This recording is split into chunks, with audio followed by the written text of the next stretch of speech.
It's 1993. Jurassic Park is the big summer movie.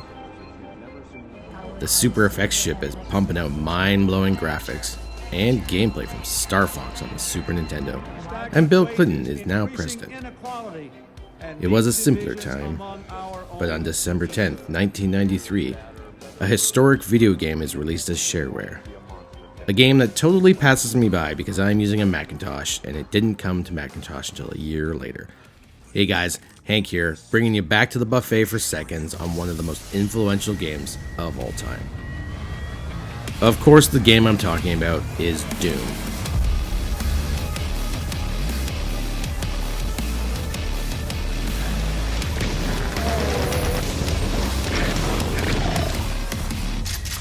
Made by id Software, it was a seminal shift in the gaming world, even more than id Software's previous hit title Wolfenstein. Doom featured an incredible, for the time, graphical display, a first-person, detailed 3D map with tons of monsters and demons to shoot. I won't bore you with the extensive history of Doom, but at this point, if you're watching this, I think you have some kind of experience with the franchise. From the meme of "Will it run Doom?" to the cultural impact it had in its early days, its grip on the gaming industry has yet to let up. This is my review of Doom, 30 years after its initial release, and interestingly enough, my first time ever playing through the game in its entirety.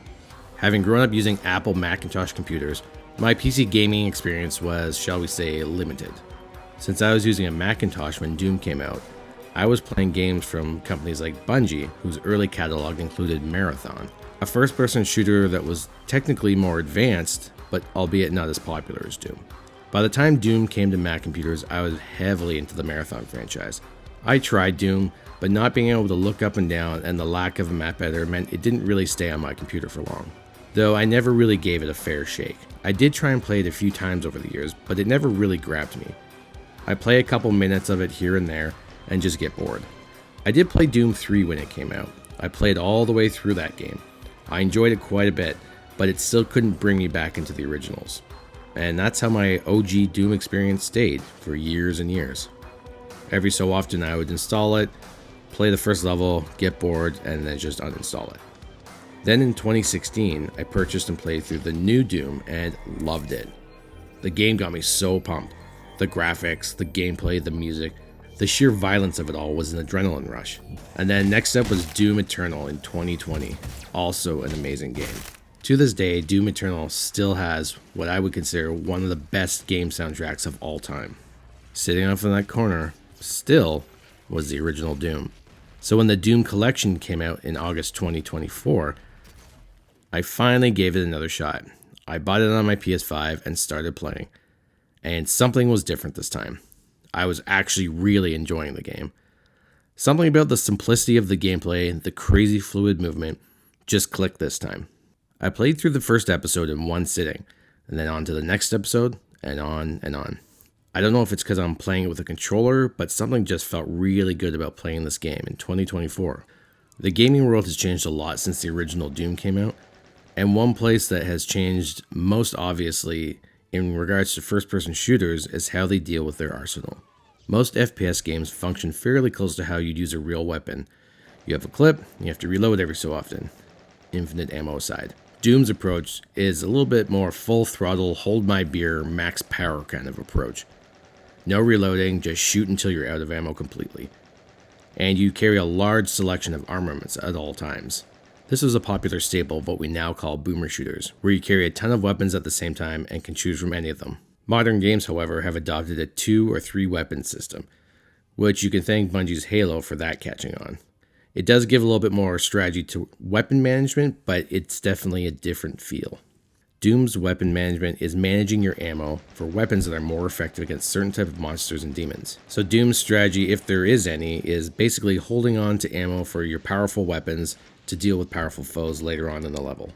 And speaking of those weapons, the animations and the effects are crude by today's standards, but they do actually still hold up pretty well considering this is a 30-year-old game using some very low-resolution pixelated graphics. Moving through the world at top speed is a blast. Doom Guy glides through the world effortlessly, which makes strafing around enemies a breeze.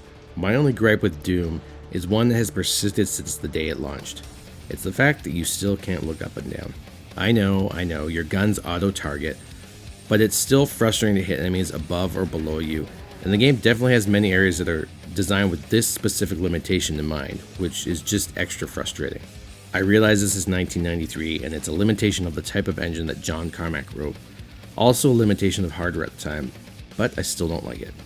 Side note, Marathon did have the ability to look up and down, and it came out only a year after Doom. Just saying, I'm looking at you, Doom 2. Regardless of my gripes with the gaming, there is a Doom level design staple that gets used over and over again throughout the campaign. You go into a room, and in the distance you hear the faint sound of a door opening. That unmistakable sound. You don't know where, but something has definitely opened up, and then bam, you're fighting a huge wave of demons that emerge from a secret compartment. This happens so often in the game to the point where you start expecting it. The level designers lean heavily on this. One of the main facets of gameplay is exploring the levels for secrets, testing every wall to see if they open for a door to take you to a new secret area. You're really only doing 3 things in Doom: shooting demons, looking for secrets, and looking for 3 color-coded keys to open doors. Looking for keys leads to a lot of backtracking, and it's in this backtracking that you stumble on one of those doors you heard open ages ago when you enter that dark room.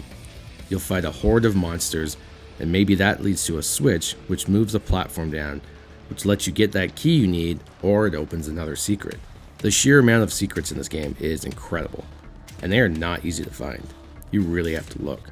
Even though there's an item you can find that reveals the entire map to you and shows you what you have and haven't explored, it's still hard to find all the secrets in the level. They're that well hidden. One holdover from the 1990s that I wish would make a return is the difficulty. Doom is hard. I played on Hurt Me Plenty, and it was definitely a slog at times. If you die, then you restart the level and you lose all your guns, so save and save often. There's nothing worse than spending 40 minutes on level to die just before the end and then realize you hadn't saved since halfway through the prior level.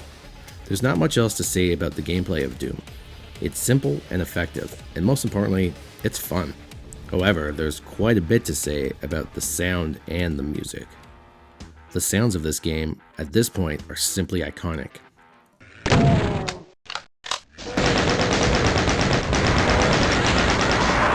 You hear that door sound or that screech of an imp and you know exactly what it is. I would hazard to say that I think the audio in Doom is more iconic than the music. The MIDI music from the original game certainly has a spot in the time capsule, no doubt, but the sheer number of sound effects from this game that still get used on a regular basis for memes and videos is astounding. I like the original music from Doom, but if it wasn't there, I don't think we'd have lost too much. However, the Doom collection has remastered music you can switch on in the place of the MIDI tracks, and they do sound amazing. The remixed tracks might just be worth the price of admission alone. They're that good. I can fully appreciate that these remasters would not have happened or been possible without the originals, but I'm still not overly impressed with Doom's OG music. Other games at the time had far more memorable music and soundtracks. Super Mario World, The Legend of Zelda immediately come to mind. Modern Doom games have some of the best music out there, but OG Doom's music gets the tip of the hat. But Hank, what about Doom 2, I hear you yell into the comments? Well, it's more Doom, but with a super shotgun.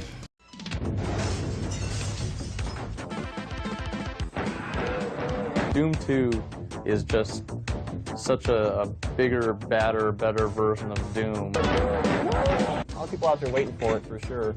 The technology didn't really change much between the original release and Doom 2. Doom 2 is definitely more notable in its use as a platform for mods and porting, but as a game, it's really just more of the same. Which brings me to the graphics and the game engine at large. Is it fair to rag on a 30-year-old game? No. Am I going to do it anyways? Yes. Yes, I am. Even for the time it was released, it did have pretty low resolution graphics. That isn't to say the game looks bad, far from it, but it does have a very pixelated aesthetic because of the rendering resolution. Granted, it was rendering a pseudo 3D world on some pretty low-powered hardware for the time. Now, obviously, I didn't play these on an old 486 PC, so the graphical presentation is incredibly crisp and clean. No pixelation to be seen here. But there is an option that allows you to turn off this enhanced visual mode and play it as if you're playing on an old school 30-year-old PC. And it's very, very pixelated. If you want more nostalgia, play it this way. I'm going to mention Marathon once again here. Jason Jones from Bungie was primarily responsible for the Marathon game engine, and I think it is pretty much superior in every way to the Doom 2 engine in terms of its feature set. id Software had an entire year to improve the Doom engine, and it didn't really change anything. It just added more levels, more gameplay. That's about it. In the Marathon engine, however, you can look up and down for one thing. You can have rooms on top of rooms, which allow for some truly wild designs. The overall limitations of the Doom engine are more numerous as well. I didn't really spend any time on Doom's story because there really isn't much of one. You're a Marine who's killing demons and trying to get rid of the demonic invasion. That's basically it. The narrative doesn't really push the game forward in any capacity. It's an action game, pure and simple. The narrative in Marathon, however, does push the game forward and is the reason you're doing the things you're doing in the game. So it's a bit of a different approach to how the game functions and how it's set up. But I'm splitting hairs here. Doom 2 does use the original Doom 1 engine with almost no changes to the technology. And Marathon did come out a year after Doom, so I digress. Regardless of the limitations, the dev team put out some really fun levels. And for the most part, they were pretty well designed. I don't think it's really a valid nitpick, but none of the levels really look like the locations they're trying to depict. Both games have this issue, and levels in either game only vaguely represent the space you're in. The levels generally end up just being mazes. While the levels may not look exactly like the places they're trying to portray, something Doom does really well is a sense of progression as you move closer to hell. The walls start becoming more demonic, and the high-tech textures of the military bases start turning to rock and more fleshy-looking textures. There is more and more hell-infused textures, like fleshy designs that contrast the blues and the metals of the human UAC architecture. The game is really vibrant in its use of color. RGB is fully represented here. Doom 2 especially struggles to convey the Hell on Earth part of its title. Its depiction of Earth City architecture amounting to little more than just boxes with some brick textures on them. But again, this is like yelling at a baby for not being able to understand calculus or play baseball. This is 1993 after all, can't expect 2024 standards. What Doom had in spades though was atmosphere. Atmosphere must have been top of the list on the whiteboard for Doom 3, because that game is just atmosphere and not much else in its gameplay. But I'm getting sidetracked. Oh yeah, Doom. It's awesome. I can't believe it took me 30 years to finally play it and review it, but better late than never, right? Also, co-op is hella fun. Highly recommended and included with these new versions of Doom. Shout out to Night Dive Studios for this awesome rendition of Doom. Thanks for ripping and tearing your way through the demon horde all the way back to the buffet for a second helping of Doom with me. I'll see you guys on the next one.